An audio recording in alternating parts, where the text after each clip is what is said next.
How's it going there, everybody? It's Carpo here, and I'm going through some of my old books, my old papers, things that I wrote a long time ago, and I grabbed a few old journals, and this one is my Science of the Mind Carpo journal from 2000, I believe. I think it started about then.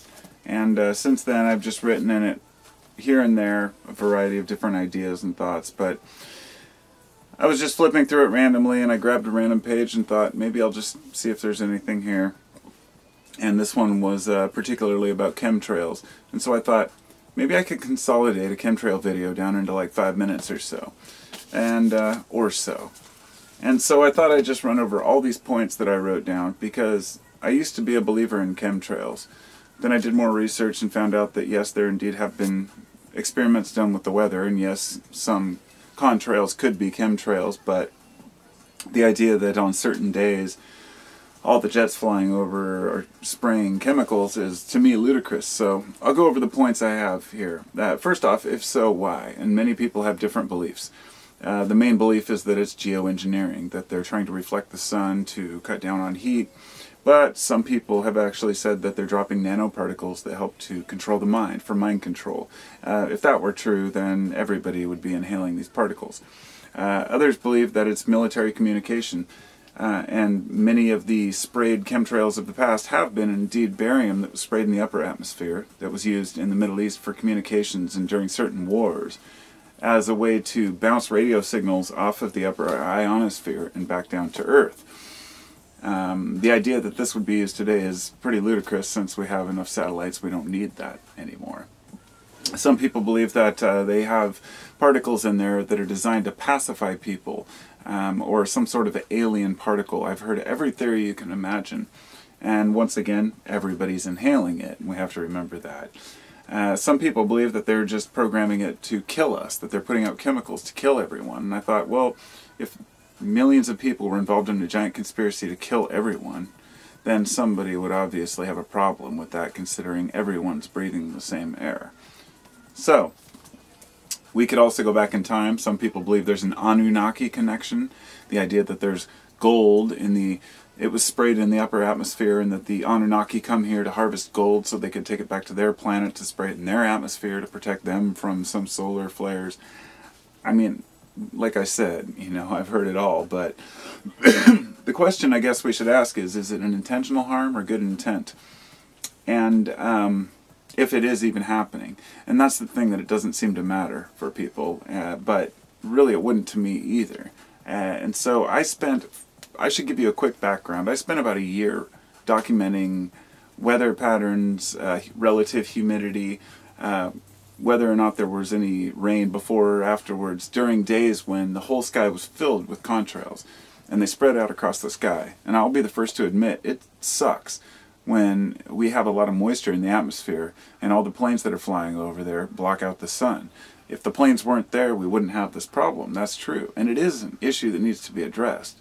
Maybe flight patterns need to be altered. I don't know the solution to this.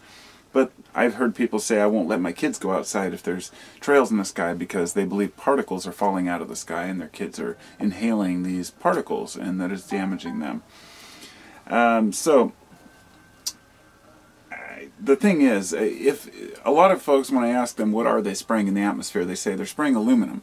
I say, first off, how would you accumulate, and what my notes say is that 20 million tons of aluminum, and waste it and process it and load it onto planes. First off, the weight on these planes is ludicrous, the amount of weight it would take to carry around that much aluminum in some sort of aerosol form. But second off, people don't realize that 7% of the Earth's crust is made of aluminum, according to my own research. And the separating it in the process of it is something that industry does, but in the amounts that would be required to spray in the atmosphere is just ridiculous.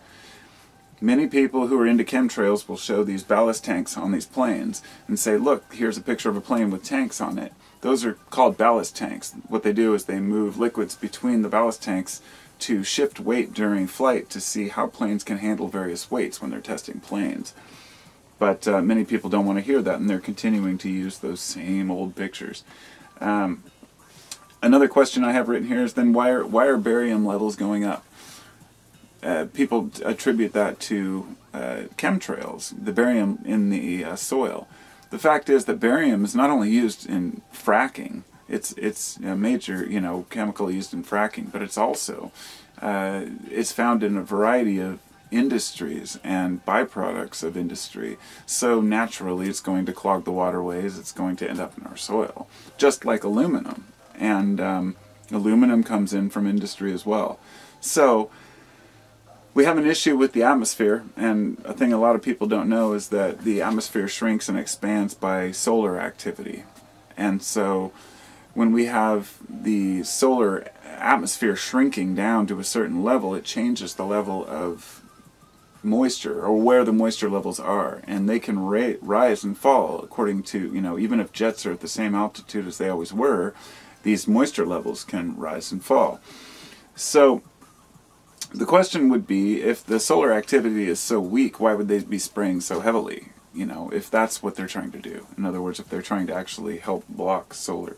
And to anybody who's never heard of chemtrails or isn't into this kind of thing, you're probably wondering what the hell I'm talking about in a lot of this. But I'm just covering the basis for anybody who is on the fence or wondering about this. The question becomes, where is all the good evidence? And most of it is pretty weak. And why is it that every single jet has a chemtrail these days? If it's a persistent contrail, it must be a chemtrail. So if a trail dissipates behind a plane, they consider it a contrail. If it doesn't, they consider it a chemtrail. Well, I think this is a misunderstanding. I've even heard people say, if you watch, the jets will actually turn off and turn back on their sprayers. Now, it's not that jets don't have these things, especially, you know, show jets or military jets, but when it comes to passenger jets, the reason why it appears that the contrails dissipate and then start again is because of different pressure zones and moisture zones within the atmosphere. And you can see it when several planes fly by. It'll be a full trail, and only part of it will dissipate because of the atmosphere. You can only say so much about this, and then there will always be somebody who doesn't want to believe that, you know, it could perhaps just be that the atmosphere is changing and that jets have persistent contrails because of that. But if you look back even into the 50s, there were pictures, even back into the 40s in World War II, there are pictures of persistent contrails across the sky. It just depends on the type of plane, the moisture in the atmosphere, and where you're at. The only reason I'm making this video and trying to make it quick is to get the point across that, you know, I have done my research on this. A lot of people ask me about these things, but I haven't heard about chemtrails as much lately. I think that people are finally waking up to the idea that a lot of this is just paranoia, and it keeps people in constant, you know, fear about their atmosphere, their environment. What I'd like to propose is, even if it is true and it's some worldwide conspiracy, every airline is into it, you know, some people have even told me that it's all military jets on those days and that there's no passenger jets in the sky. And I'm like, look, I know how the air system works. I know how airports work. They don't just hold flights to Seattle for a whole day so the military can go spray. Nor do they load passenger jets with these chemicals and spray them. And when people tell me they're keeping their children inside on days when there's contrails in the sky, all I can say is, at 30,000 feet, if you see a trail in the sky, believe me, it's blowing away. And by the time anything falls out of the sky, it's going to be hundreds of miles away. The atmosphere has some very interesting layering effects that we don't realize. A lot of people say, well, why aren't there car trails on the ground like contrails in the sky? It's like, well, there's different pressures, different zones, of course, it makes sense. Same reason you have a pressurized cabin on an airplane. So this is my own research, of course. I'm going to end this here because it's already been long enough. Whether or not it's going to reach anybody who is fearful about these things remains to be determined. I'm just putting my opinions out there. So here's my 5 minutes on chemtrails. It turned into 10 minutes on chemtrails. Take care, everybody.